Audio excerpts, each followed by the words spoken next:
Mangwanani Malelepo Vukenjani, Klekwas Vanave Africa. Welcome to Africa Good Morning, the news and current affairs show bringing you everything you need to know happening on the African continent and beyond. These are some of the stories we'll be looking at, keeping in mind that Adi Hohad will be joining us to deliver the South Africa report. Togo pushes UN to adopt new map reflecting Africa's true size.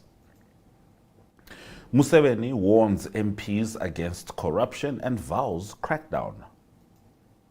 South Africa names Roelf Meyer as a US ambassador amid tensions. Prosecutors seek 15-year sentence as Malema returns to court. Both those stories will have more detail from Adi Hohad. This is Africa Good Morning on DSTV 285, GOTV 25, 1up2.com, Network Media Hub, as well as NTVAFRIKA.MY.NA, keeping in mind that Africa is spelled with a K. My name is Ashwin Berry. Top story shortly.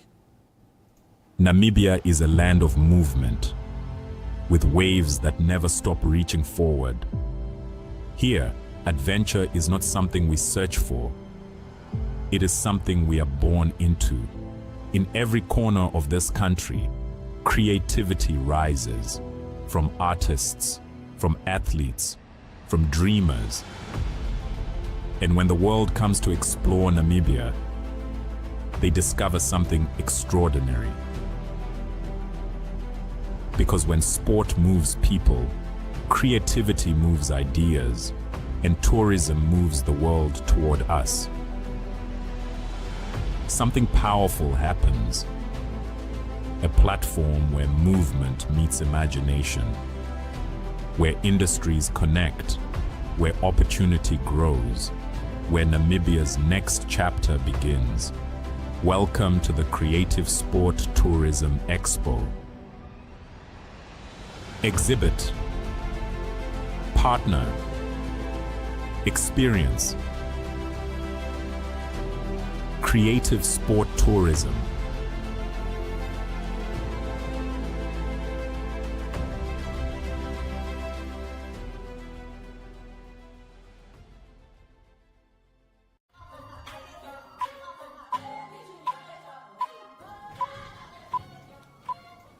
Now, this has been a year of reclaiming identity and correcting historical past, particularly when it comes to Africa's interaction with the United Nations. We know that earlier in the year, Ghana had gone to have slavery recognized as the gravest crime against humanity by the United Nations, and they managed to do that. Now Togo has brought something else to the table. Togo is preparing to formally request that United Nations member states adopt a world map that accurately represents the true size of Africa, moving away from the long-standing Mercator projection.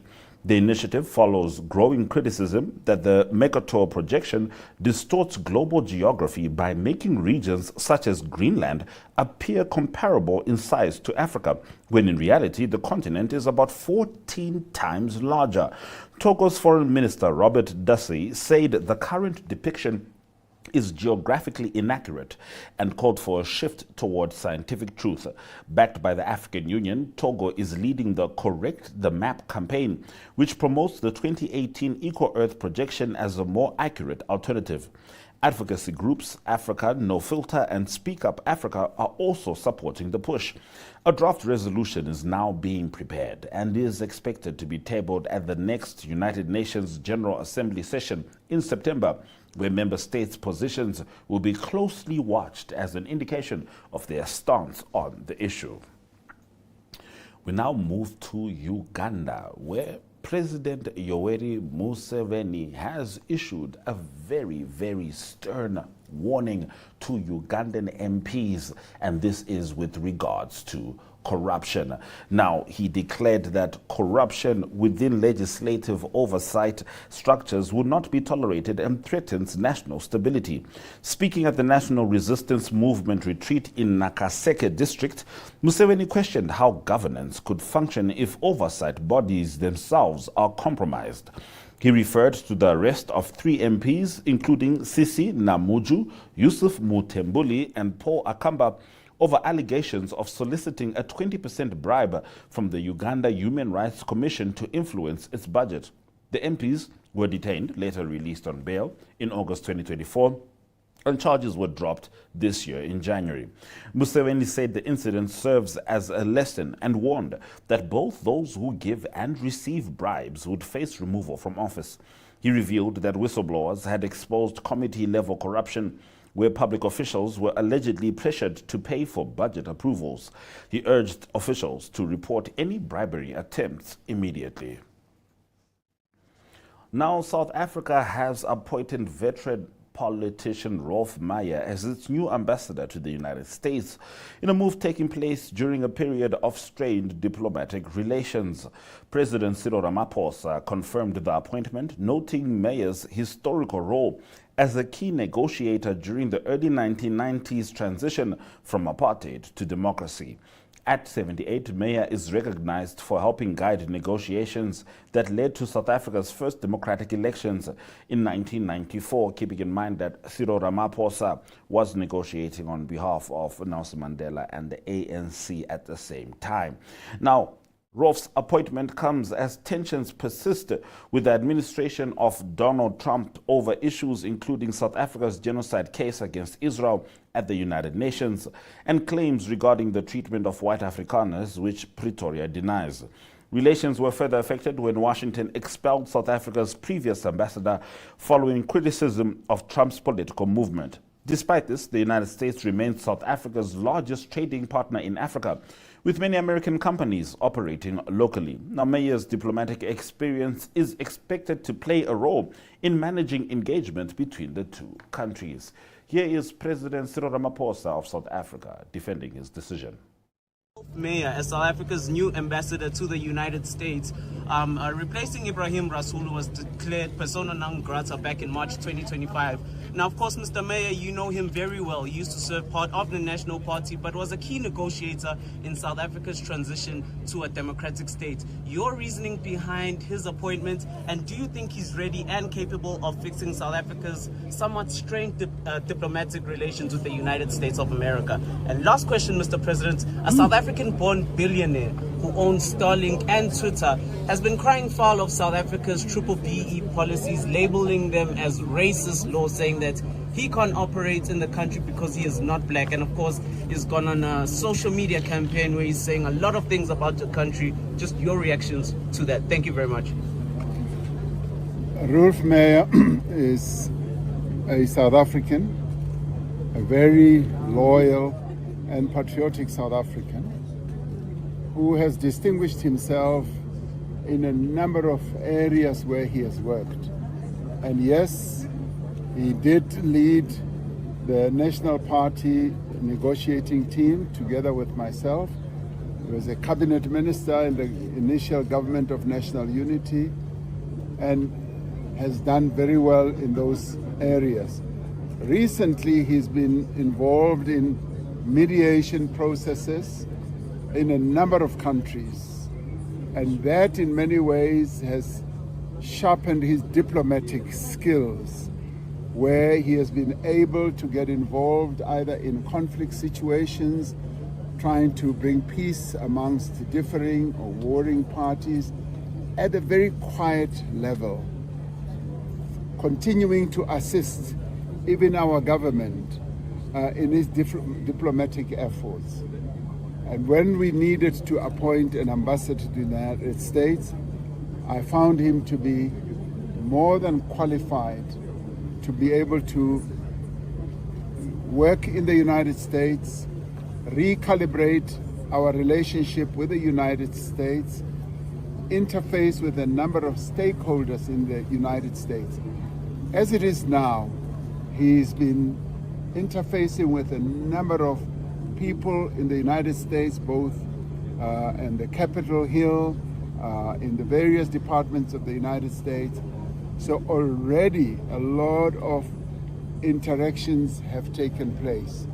So he is, for me, more than well qualified to execute this task of being South Africa's ambassador to the United States. And of course, he still has to present his credentials to the government of the United States or to the President of the United States. And I am more than hopeful that just as we have received and accepted the credentials of Ambassador Bozell, he will also be accredited equally in that manner. So he will represent South Africa very well. He has always flown the South African flag, and he will do so like all our ambassadors all over the world. And all we should do is to wish him well and the very best and give him all the support that he needs. The United States is the largest economy in the world, and it still plays an important role in our own economic fortunes. But more than that, at the diplomacy level, there's quite a lot of work that needs to be done to recalibrate and in some ways repair the relationship with the United States in a very respectful manner, in a manner that will take our interests forward. When it comes to the social media, all right, that was President Cyril Ramaphosa. This was posted on his personal page. Keep in mind that Ari Hohad will be expanding on that story in our South Africa report, which will be shortly. However, staying with South Africa, South African opposition leader Julius Malema has returned to court as prosecutors push for the maximum 15-year prison sentence following his conviction related to firing a rifle in the air at a rally. Malema, leader of the Economic Freedom Fighters, was convicted on charges including unlawful possession of a firearm and discharging a weapon in public stemming from a 2018 incident. He pleaded not guilty, maintaining that the firearm used was a toy. Prosecutor Joel Cesar argued that failing to impose a custodial sentence would set a damaging precedent, noting Malema's influence as a political leader with a large following. A sentence exceeding 12 months could disqualify him from serving as a lawmaker, affecting the EFF, which has strong support among young South Africans. Malema's legal team argued for leniency, stating there was no intention to cause harm and suggesting alternatives such as a fine. The court adjourned proceedings to today, with Malema indicating he would appeal any sentence imposed. Here is Julius Malema's advocate. So we've got a problem here that when you look at the second reason why they say Mr. Malema should go to prison, there is a disjuncture between what the state says and what the court found. You can't do this. You can't send somebody to prison for reasons that the judge did not find him guilty of. So this is the problem now with item 2. 2 firearms, 22 live rounds before 20,000 people. So in other words, the correct postulation is 1 bullet in a stadium of 20,000 people. 1. That's the correct postulation. And then ask yourself, in those circumstances, should I send this man to prison? And it's so absurd that they say, don't only send him to prison, send him to prison for 15 years. So it's like a game that they're playing. It's a game to inflame the passions of the public. Then the next reason why they say Mr. Malema should go to jail is, if you look at their supplementary heads, because he's a public leader and a role model. Now here, my lady, I sympathize with the state that we say, well, people that are holding positions of society should take responsibility and they should be good examples. But it's precisely the same reason that Ms. Thompson says you should look at Mr. Malema differently. And your ladyship, I want to remind your ladyship, when we were here during the evidence of Ms. Thompson, your ladyship commented, and they said, what's so special about him? The state says he's special. When we now say today, treat him through the prism of Section 9, everyone is equal before the law. So in other words, my lady, what we have is that for the state that chops and changes its case, depending on what it wants to achieve at a particular point in time. Today, they are trying to expand the realm of penal activity as expansive as possible. And then they say, okay, look at the fact that he's a parliamentarian. But when the witness was here, they said, no, his parliamentary position is irrelevant. He must be treated like everybody else. But a court cannot follow that unprincipled approach. Your ladyship must apply Section 9 of the Constitution, which says everyone is equal before the law. We obviously take into account that Mr. Malema must bear responsibility as a leader in society. We don't run away from that. But it's precisely because of that factor that we say, if you actually look at the fact that he has been criminally charged, it's a public trial that he's been undergoing. The fact that since the day of the charge, there is not even an allegation that he has ever attempted anything to do with the possession of a firearm. The fact that even before he was charged with these offenses, there is not an inkling that Mr. Malema had a propensity to possess firearms or to discharge them openly and publicly, recklessly, as the state tries to argue today. All right, those have been our top stories on Africa Good Morning. Keeping in mind, because these are some of the biggest stories in Southern Africa, we are happy we have Ari Hochad after the break to break down the appointment of Roelf Meyer as U.S. ambassador, as well as the sentencing of Julius Malema, amongst other stories, including sport. But for now, let's have a look at the weather.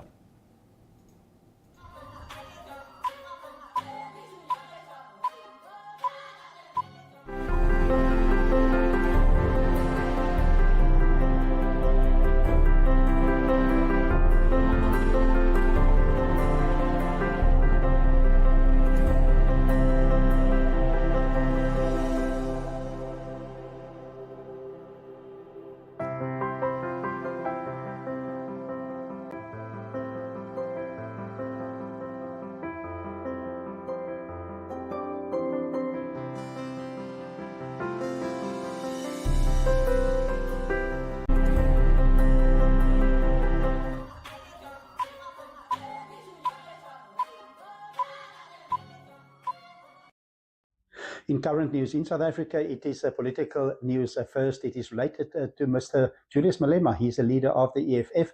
That's in the news currently trending in South Africa, and that is because there's a court hearing, and it is a sentencing that must happen. That's going to happen on Thursday morning, and that is this morning at 9 a.m. in East London.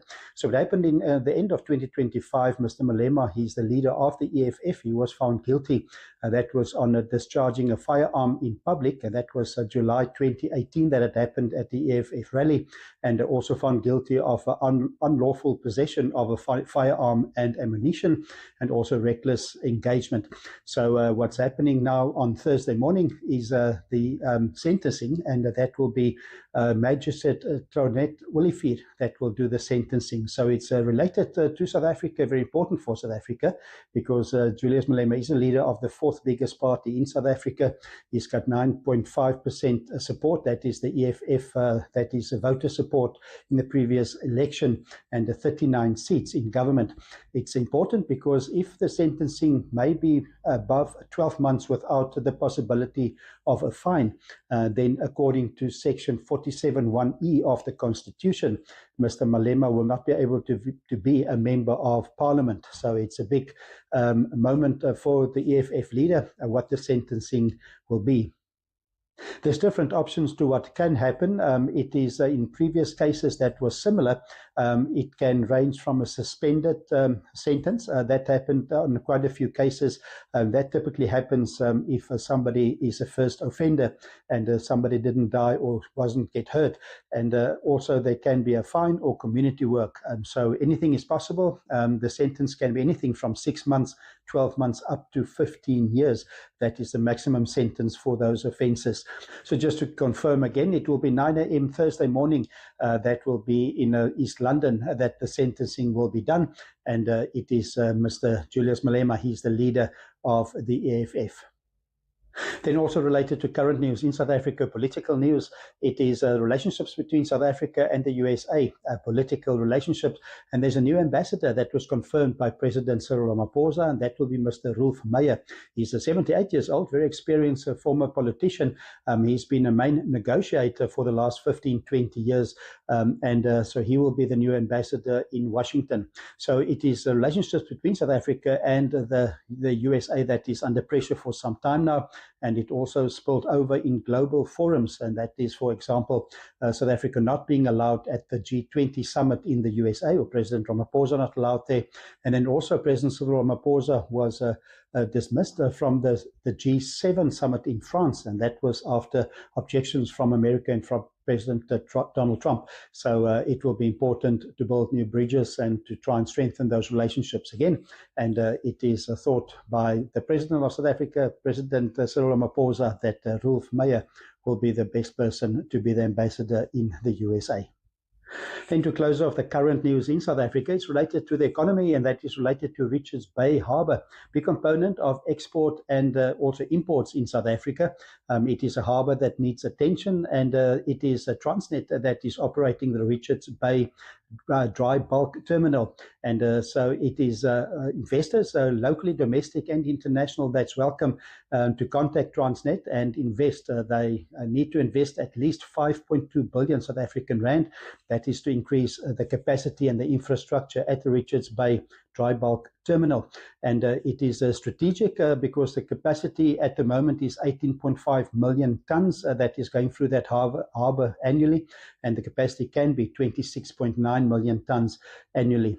So it's mostly chrome and magnetites and coal and also chlorite that's imported. And at the moment, the Maputo, the harbour from Mozambique, is taking some of the business because the Richards Bay dry bulk terminal is not up to standard and the capacity is limited. So hopefully the big investment that can come from domestic or international investors, and that Richards Bay dry bulk terminal will be up to standards again for good exports and imports. So that is current news in South Africa.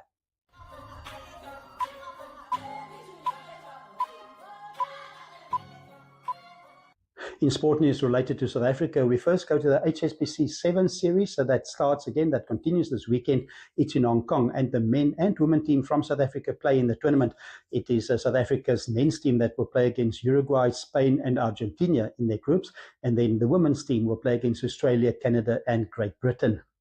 Then also on to running news. It was the Two Oceans marathon, ultramarathon over 56 kilometers and half marathon 21 kilometers that was concluded the past weekend. And many Namibian athletes also took part in the ultramarathon and the half marathon. And I spoke to Bofela Lushetile. He's one of the runners. He's from Windhoek, and he ran the 56 kilometers on Saturday, and then also did the 21 kilometer, the half marathon on Sunday. Thank you. Yeah, yesterday it was a bit tougher, but today I think it was even more tougher because of the run yesterday, especially the first 5 kilometers. I had to warm up quite a bit before I could get into the group, but I managed to finish. So have you added up all the kilometers? It's like 76 or something in 2 days? Yes, about 77 kilometers in 2 days. Yeah, it's amazing. From Windhoek, what club do you run for? I run for Windhoek City Runner. Okay, nice. Yes. Yeah. And it's nice to be here. It's special. It's a nice area. It's a nice area, good, scenic, and a lot of things to do. We always like it to be here. We have over 50 club members who came for this event. Chapman's Peak and that area, that's beautiful. It's very beautiful, yes. Very beautiful, scenic. I'm always looking forward to that part of the race. Yeah. And with you is Anne-Marie. Anne-Marie, you're from Germany, I think? Yes, I'm originally from Germany. I stayed in Namibia for almost 7 years.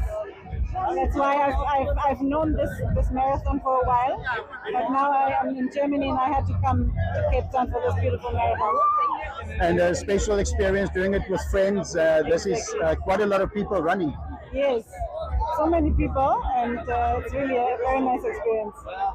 Yes, and that is Bofelo and Anne-Marie. Well done to them in the Two Oceans Marathon in Cape Town.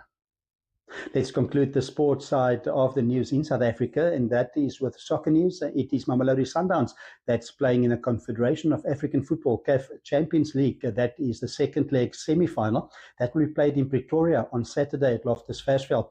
They play against ES Tunis, Esperance Tunis, and it is Mamelodi Sundowns that take a 1-0 advantage into the second leg. They beat ES Tunis last Sunday by 1-0. So the second leg then this Saturday in Pretoria. So good luck, all the best for Mamelodi Sundowns. So that is sports news in South Africa.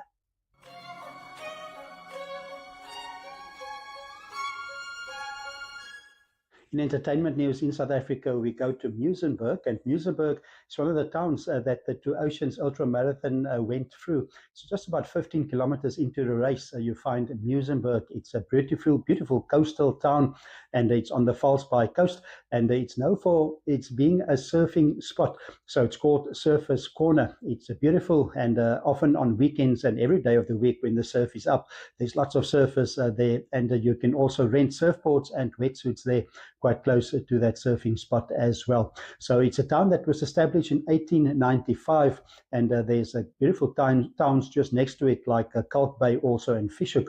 And you can also take the train. That's very popular for tourists as well, and for locals in Cape Town. Take the train from Cape Town Station all the way to Muizenberg. It's very safe as well, that train, well protected in the train. And then also you can take it further from Muizenberg also to Kalk Bay and even to Simonstown.